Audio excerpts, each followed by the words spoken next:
Today ay gagawa tayo ng Bicol Express.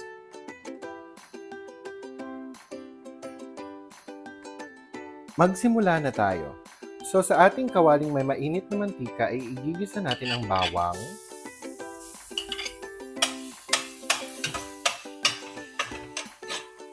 sibuyas,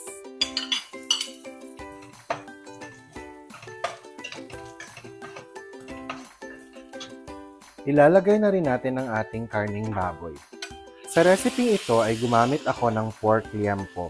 Pwede din tayong gumamit ng pork kasim o yung parte ng baboy na medyo may mga taba-taba.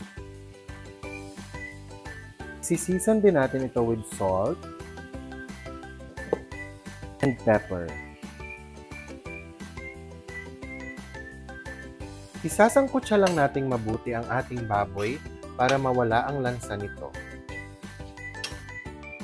After nating gisahin ang baboy, ay maglalagay tayo ng tubig at tatakpan muna natin ito at palalambutin ng mga 30 to 40 minutes. Kapag malambot na ang ating karne, ay pwede na natin ilagay ang ating kakanggata,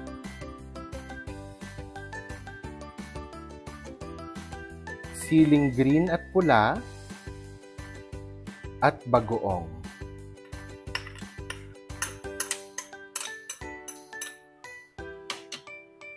Pakukuluin lang natin ulit ito hanggang sa maluto ang ating gata.